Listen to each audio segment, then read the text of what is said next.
The new Nikon D3300 is Nikon's smallest, lightest current DSLR. It's an entry-level camera with pro-level image quality. Let's have a look.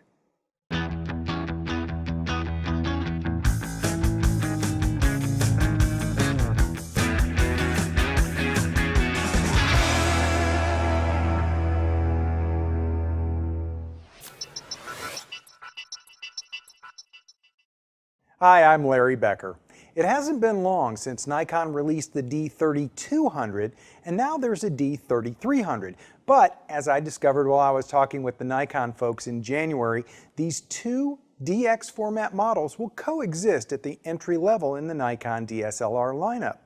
When most people decide they want a DSLR instead of just snapping shots with their smartphone, they're usually interested in better image quality and the versatility that comes from a changeable lens camera.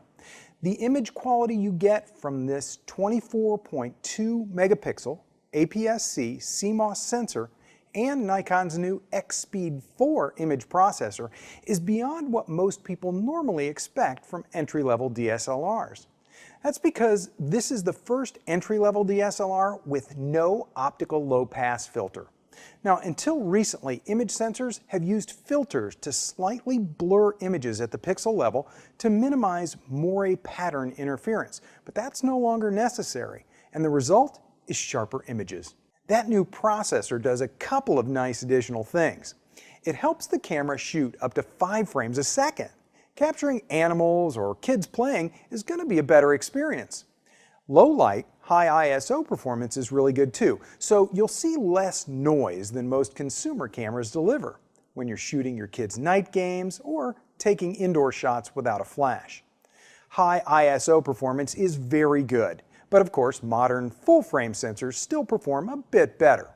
One last thing I should mention that comes from this new processor is great battery life. The D3300 is rated to capture 700 shots per charge. Another reason this entry-level camera captures great shots is Nikon's new kit lens, the AFS DX Nikkor 18-55 f3.5 to 5.6 lens with VR2 vibration reduction. It's good glass, and the design results in a more compact position when it's locked for travel. While I like the lens performance and quality, I don't like the compact locked position for a couple of reasons. You have to press the button on the lens barrel and rotate it to unlock the lens before you can shoot, or even access all of your camera's controls and menu options. The 11-point autofocus system is one of those things that really identifies this as a consumer camera. Still, the focus performance is fast and accurate, and there are just a couple of kinds of shooters who might be a bit disappointed with focus performance. Shooters who aren't comfortable with optical viewfinder focusing techniques, like when you point the camera in one direction to grab focus, then recompose to take the shot. And people using live view focusing might be disappointed that it does the back and forth focus hunting with each shot. Interestingly though, there's a face tracking option with live view photography and not with optical viewfinder autofocus. The first thing I noticed when I picked up the D3300 is how grippy the camera is. I really like it. I have average size hands, so the small body was just a little bit small compared to what I prefer, but since the body is all polycarbonate construction, it's very lightweight. Since the D3300 is targeted at entry-level consumers, the body isn't weather sealed, but it is available in red, black, and gray, and I really like this dark gray color on the model I tested. The 3-inch 921,000 dot LCD was crisp and bright, but it doesn't tilt and it's not a touchscreen. While I'm talking about the camera's design, let me mention that the Wi-Fi capability isn't built into this camera. So if you want Wi-Fi, you'll need to add the optional WU1A adapter. If you plan to use Wi-Fi regularly though, you probably should opt for the D5300 because it has Wi-Fi built in. The mode dial has advanced shooting modes like program, shutter priority, aperture priority, and full manual mode, as well as full auto and a nice collection of scene modes so that you can just tell the camera about the scene that you're in and all the settings are taken care of. There are special effects modes so that you can do in-camera post-processing as you shoot and you can get images that are super vivid or color sketches, and one of the effects is an easy panorama mode. While it is easy to use and you can pan left or right and up or down, it is limited because you don't get to pick the end point of your pano, and the available sizes are pretty limited as well. Just a quick tip here though, because of how the panorama mode works, up and down panning captures bigger overall panoramic images than the left to right panning. So if you want a bigger final image for bigger prints, shoot your wide panoramas in vertical orientation. One last thing that's a really nice feature of the mode dial is Nikon's guide mode. Lots of cameras have a question mark button that you can press and get some information about the feature or the function that you're looking at, and the D3300 has that too. But if you put the mode dial in guide mode, you can have camera lessons at the same time you're taking pictures. It's a really nice feature for people who want to learn while they shoot.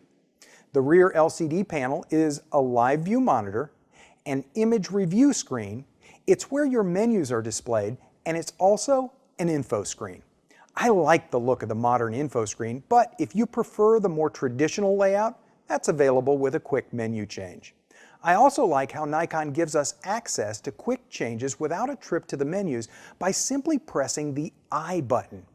While you can't access everything you might want to, you do have a fair selection of options. I wish that once an item was selected, you could just move the command dial to make the change. Instead, you do have to press the OK button first, but then you can make the changes. Nevertheless, it's still quicker than a full trip to the menus. I mentioned earlier that there are special effects which are available and can be applied as you shoot, but the camera also allows you to do in-camera editing after you take the pictures. Honestly, I'm not the target market for in-camera editing. It just makes more sense to me to do all my editing on the computer, but my son loves the idea because he can make all his images look cool in the camera, then upload them directly to his smartphone or tablet, and then push those images to the web. You just need to have that Wi-Fi adapter I talked about earlier. The D3300 video quality is surprisingly good. You can capture up to 1080 60p video, and there's even a mic jack. Most pro videographers won't have quite enough adjustable controls while filming, like aperture or mic volume changes on the fly, but most amateurs don't need that kind of control, and the movies they capture will be especially good quality compared to what they're probably used to. By the way, the aperture and mic are adjustable, just not during recording. The D3300 has a surprising number of pro features, though there aren't enough buttons and dials to give pros quick access to those settings like they might be used to. For example, many Nikons have quick 2-button card reformatting, and high-end DSLRs have easier access to ISO adjustments, but really, none of these are deal breakers. When it comes to default settings, most everything is set up for a new photographer, and you can make adjustments as you learn. I'm really happy Nikon has started to automatically lock the shutter release button when the memory card slot is empty, so that new users who may have forgotten to put a memory card back in the camera won't shoot a bunch of shots thinking that they're all being captured. One default setting kind of mystifies me though.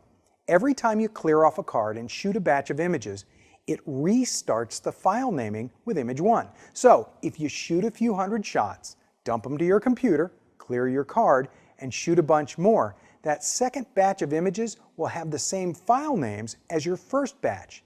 And if you have a few memory cards and you keep shooting and swapping cards all day, at the end of the day, you'll have a bunch of cards with different sets of photos, but with the same file names.